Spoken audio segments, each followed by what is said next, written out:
Hoje é um dia importante. O STF formou maioria, manteve os poderes de polícia que o TSE havia concedido a si mesmo, ampliando, digamos, como eu disse, estou me repetindo, os poderes de polícia durante as eleições. Um dos institutos que se dedicou a essa questão, o Atlas Intel, divulgou hoje uma pesquisa que traz... O foco da pesquisa era saber se o episódio Roberto Jefferson tinha influência nas eleições e, portanto, qual influência. Mas o que sai da pesquisa, e é onde nós vamos perder um pouquinho de tempo, no bom sentido, é como é que o judiciário é visto pelo eleitor. Vamos conferir. A pesquisa Atlas Intel perguntou aos eleitores sobre possíveis reflexos que o incidente envolvendo Roberto Jefferson poderia causar na corrida eleitoral. 39% disseram que o episódio vai afetar o resultado das urnas. 38,9% disseram que não vai afetar. 22,1% não sabem, não ouviram falar sobre o caso.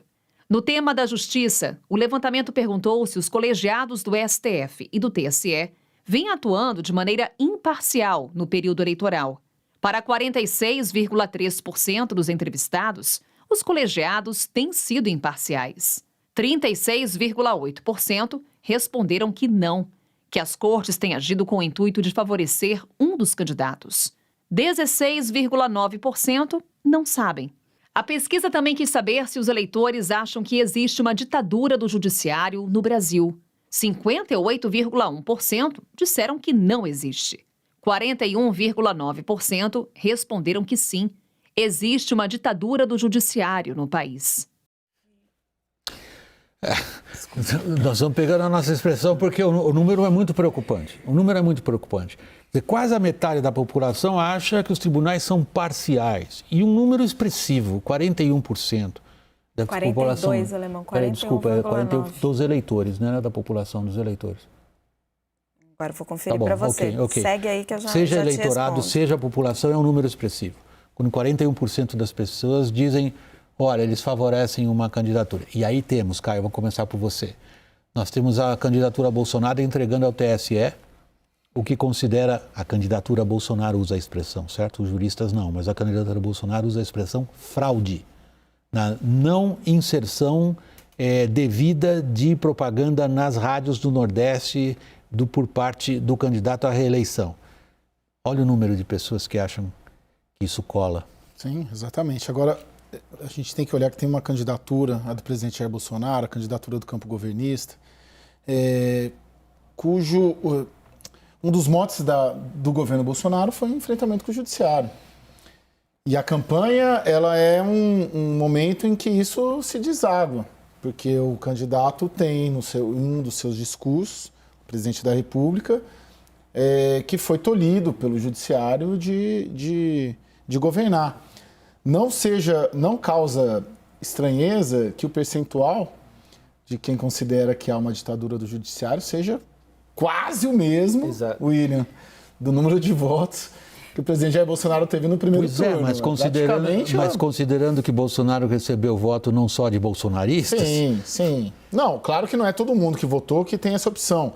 Mas você tem um questionamento do judiciário por 4 anos pela principal autoridade da República, que é o presidente da República, e que acaba desaguando, e tem um questionamento também dentro da campanha, a gente tem falado isso bastante aqui, semana passada a gente falou bastante disso aqui também, sobre a posição do TSE em relação às inserções, em relação à censura. Okay. Então tá tudo numa... O tema não podia ser mais agudo, mais grave, Sim. porque neste momento o TSE tem em mãos as tais provas. Não são provas de tudo que eles estavam falando, Bom, né? nós vamos ter que ver o que o TSE vai dizer, Vamos aguardar. Você já sabe? Não, eu olhei o que a campanha do presidente Jair Bolsonaro entregou, que o nosso querido repórter Caio Junqueira trouxe. Sim, eu li, obrigado, Caio. E ali, assim, numa análise que não sou uma especialista, mas eles repassam... Primeiro que eles já abandonam a questão das 154 mil inserções, já abandonaram esse discurso porque eles não têm como comprovar, fica claro ali na peça.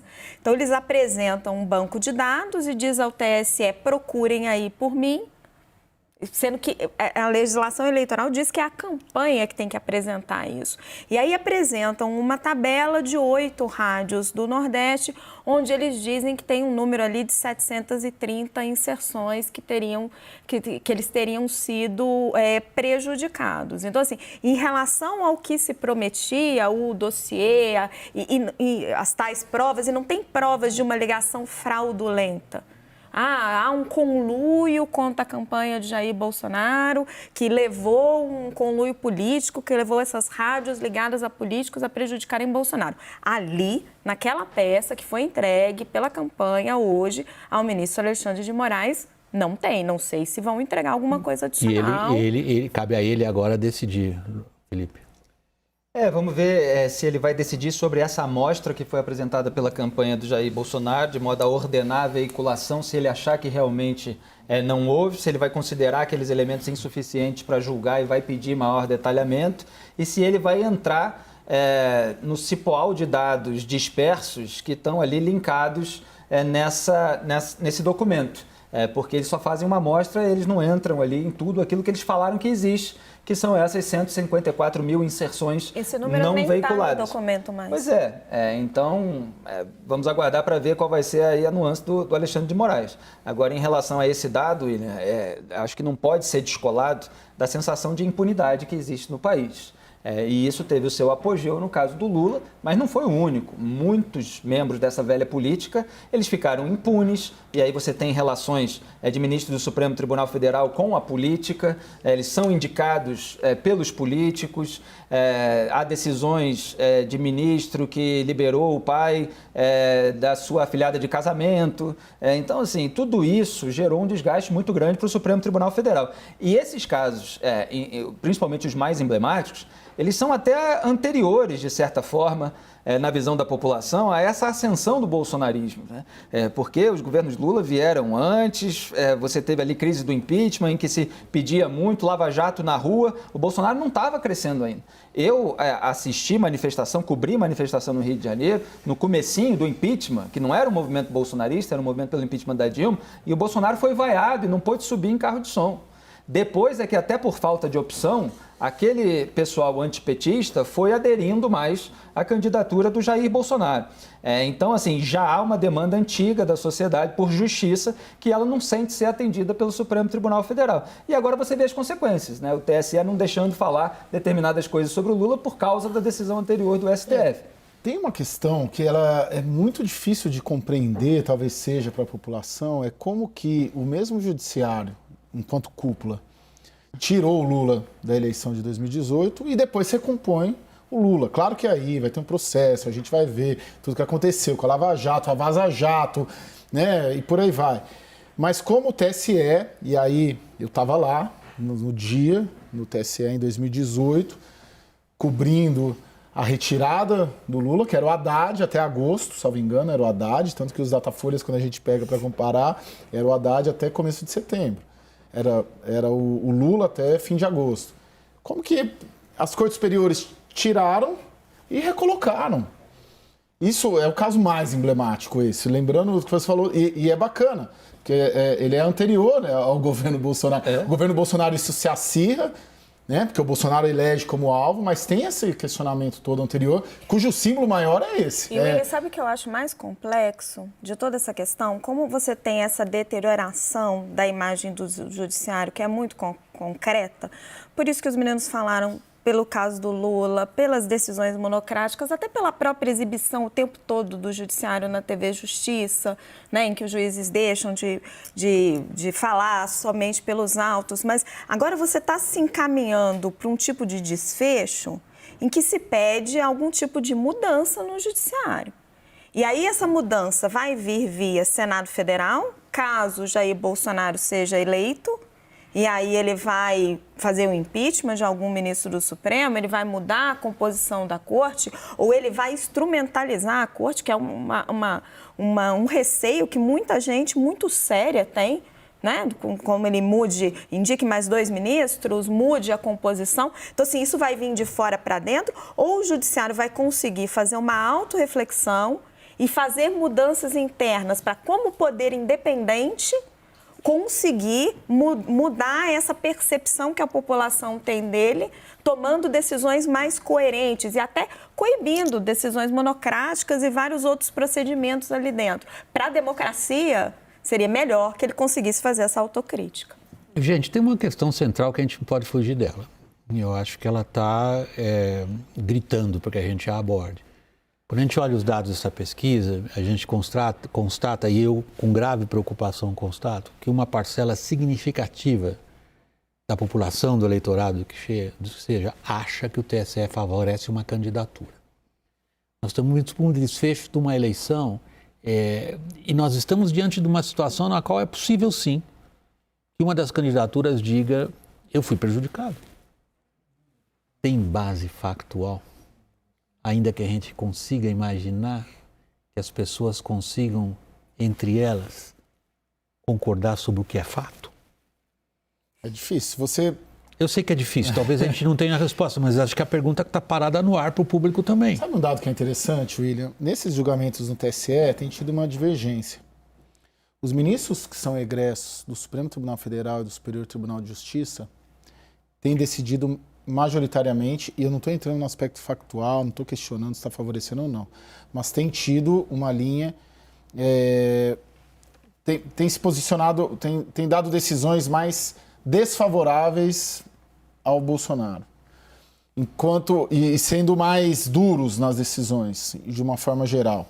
E os ministros egressos da advocacia, que é o Sérgio Banhos, a Cláudia Bucanieri, têm dado decisões não mais favoráveis ao Bolsonaro, mas eles são mais liberalizantes. Eles têm uma visão do judiciário, o tal do minimalismo judicial que a ministra Cláudia costuma usar nas suas decisões. Isso é muito interessante, porque a composição do TSE, ela não é uma composição tal qual do Supremo, que é dura, claro, em 11 ministros. O TSE tem os representantes da advocacia. Só que ali dentro, os representantes da advocacia têm uma visão da interferência do judiciário nas eleições mais flexível do que os ministros do TSE, que são egressos das cortes superiores. Eu acho muito grave a gente fazer qualquer tipo de conclusão de que o TSE poderia estar favorecendo uma candidatura ou outra. Primeiro, porque o processo está em curso. E como a gente estava falando antes, está até lá fora se está de olho muito vivo nisso, porque é um processo muito complexo de coisas inéditas. E aí isso a gente tem que considerar o que as campanhas estão fazendo dentro disso também. Porque você tem uma quantidade de fake news, uma avalanche de fake news dos dois lados, com a qual é preciso lidar.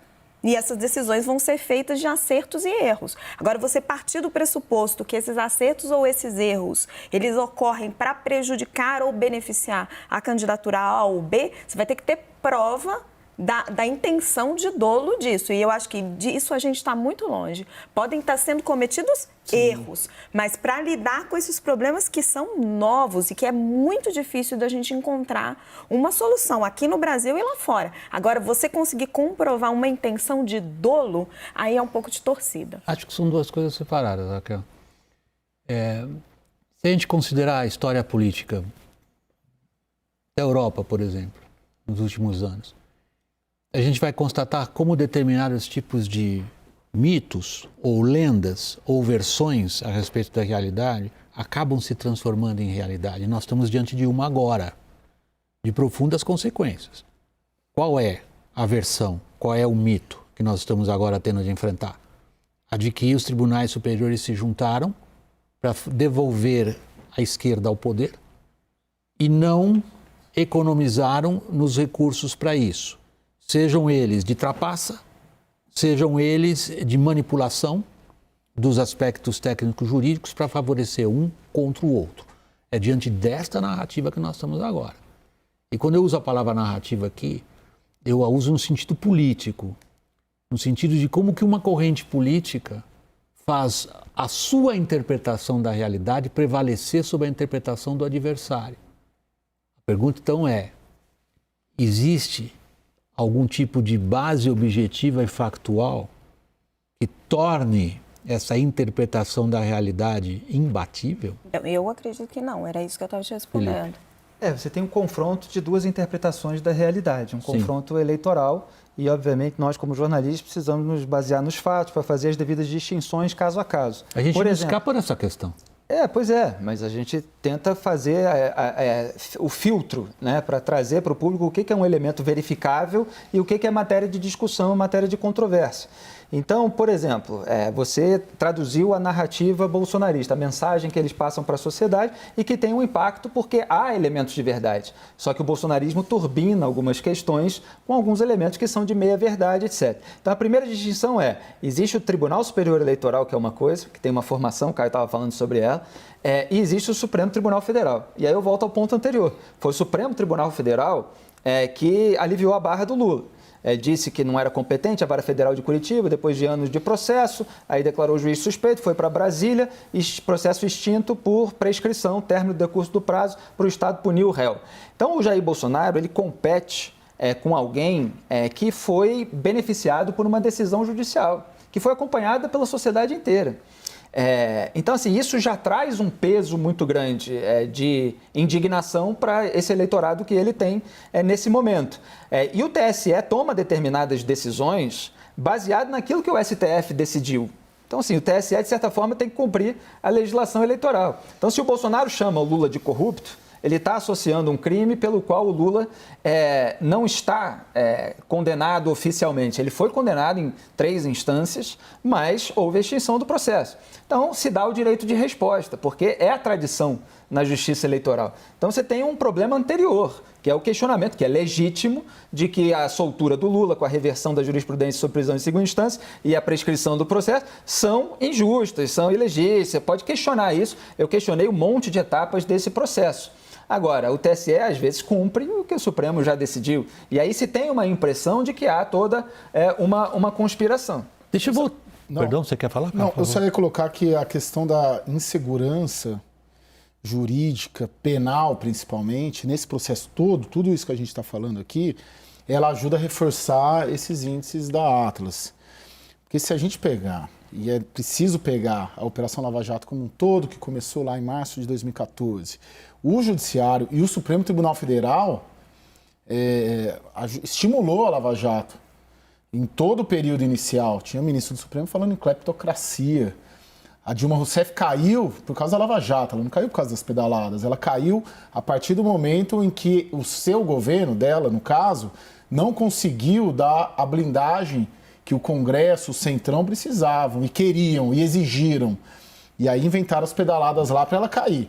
E aí você tem um processo com o Supremo Tribunal Federal estimulando Curitiba, estimulando prisão do Lula, estimulando o carimbo de ladroagem no PT e na política.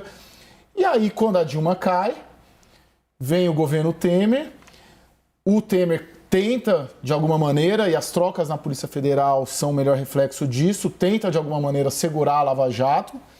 E aí, quando a Lava Jato começa a querer avançar para o Judiciário, que é a tal de quando vai ter a Lava-Toga, Operação Lava-Toga. Para o PSDB também. E para o PSDB e para a direita brasileira. Chega ao próprio aí Temer. O Supremo recua e todo o movimento, talvez o movimento de colocar o Lula de volta na arena política, seja sim um movimento para encontrar alguém para derrotar o Bolsonaro, sim, mas também é um movimento de reversão desse processo todo, porque o Supremo, lá atrás, estimulou sim a Lava Jato, estimulou indiretamente a queda da Dilma do petismo. Aí, quando isso começou a avançar para outros setores e para dentro deles mesmo, porque tinha muito procurador indo para cima do Judiciário, esse processo foi revertido. Ok. Eu queria jogar nosso olhar um pouquinho para frente em função dessa linha evolutiva. Evolutiva no sentido do transcurso do tempo, tá? É simplesmente evolução aí no sentido cronológico. E voltar a essa preocupação na Raquel, que me parece super adequada, que você manifestou há pouco. Como é que nós vamos identificar quais são os fatos que sustentam objetivamente um discurso político e quais são os fatos que a gente objetivamente teria que declarar como não fatos? Portanto, não deveriam sustentar um discurso político. Mas se a gente olhar um pouquinho para frente, Queria ouvir a avaliação de vocês. A gente constata uma deterioração muito preocupante da capacidade que as pessoas têm de levar em conta o que as instituições, por nós constituídas, a Constituição é nossa, cidadãos brasileiros. Nós atribuímos ao TSE esse papel. O TSE fugiu da Constituição, o STF fugiu da Constituição. Eu estou protegido pelos tribunais superiores ou estou sendo prejudicado pelos tribunais superiores? Esse é o ponto em que a discussão política brasileira chegou. E é de uma clivagem forte. Eu sei, nós não vamos ser capazes de definir essa discussão. Eu quero apenas deixar claro para quem nos acompanha o tamanho desse problema que estamos enfrentando agora, Raquel. Esse era o meu ponto. Algo a considerar, daqui a pouco nós temos que entregar o programa. Muitas coisas. Muitas coisas, mas eu acho que essa pesquisa da Atlas nos dá essa oportunidade de olhar para além do caso Roberto Jefferson, que, aliás, confirma o que a gente ouviu do Renato Dotti ontem. As pessoas tomaram conhecimento, mas do ponto de vista, de acordo com os números, não ficaram, assim, tão, digamos, sei lá, achando que vai mudar a eleição, cara? Não, e hoje, pelo menos eu conversando na campanha do Bolsonaro, eu senti que teve um impacto lá, porque no sábado, nos trackings internos, mas muito, muito pouco. É claro, a campanha do Bolsonaro passa por um momento ali de tendo que, enfim, todas essas operações aí, em Tabajara e por aí vai, mas eu sinto que eles ainda se sentem competitivos para domingo. Eles se sentem bem competitivos para domingo e que o episódio do Jefferson teve ali alguma coisa muito sensível, mas eu achei que fosse ser mais vindo deles. O que não significa que não haja muita crítica interna à operação toda, a como o presidente se colocou, as 2 declarações do presidente, a ter mandado o ministro da Justiça, isso tem muita crítica interna.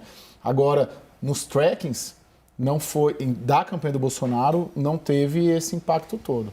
Raquel e Felipe, 72 horas depois, claro, depois das coisas que acontecem, a gente costuma, em geral, né? Sempre que acontece, mas a gente costuma ser mais inteligente. Quer dizer, parece que o episódio tem uma enorme importância, mas do ponto de vista eleitoral, nem tanto. Porque a eleição está muito consolidada, William. Mas eu acho que o episódio tem, sim, relevância. Porque ele ajuda a solidificar uma imagem que o petismo vem construindo, principalmente ao longo das últimas 2 semanas, que é do Bolsonaro violento, do Bolsonaro que ameaça a democracia. E ele é um discurso que não fala para a classe baixa, e para essa classe o PT tem o discurso do salário mínimo, mas ele é um eleitor que fala, por exemplo, para um discurso que fala, por exemplo, para o eleitor de Simone Tebet, que talvez ajude a explicar o crescimento que dizem, a gente só vai saber quando abrir a urna, Lula está tendo aqui em São Paulo.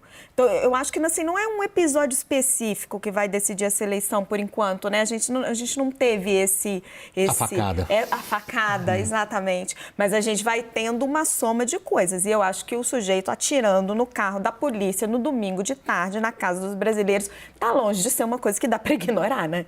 Eu acho que exerce Felipe, uma certa força de equilíbrio, de contenção, de empate, porque você tem uma narrativa forte de censura, de conluio dos tribunais superiores, e aí quando você vê, mas como é que o bolsonarismo reage a isso? Atirando em policial? Então, peraí, aí você tem 2 narrativas. Porque o universo político lida com percepção de massa. Aqui a gente lida com todas as nuances, a gente separa caso a caso, a gente teria muito a detalhar sobre cada decisão do TSE, sobre cada decisão do STF. Mas o bolsonarismo tenta turbinar a percepção de massa. Então é censura, é conluio, é conspiração, nós somos vítimas, querem defender o Lula. E aí quando vem, o sujeito tem arma que o Bolsonaro defende, é aliado do Bolsonaro desde 2003, dava ali um cargo do PTB para o Eduardo, que estava na faculdade no Rio, mas tinha cargo em Brasília. Ele falou em reagir contra eventuais ditaduras, contra a força do Estado armado da população, o Bolsonaro. E ainda falava em defesa da liberdade quando estava aí esse pessoal cometendo esse tipo de ato. Então, assim, tem um outro lado aí, fica essa dualidade para o eleitor independente definir. E a gente tentando explicar a política, nos esforçando para não ser engolidos por ela. Enfim, Raquel, obrigado, boa noite. Felipe, sempre bem-vindo aqui a bordo. Prazer tê-lo aqui conosco. Caio, boa noite.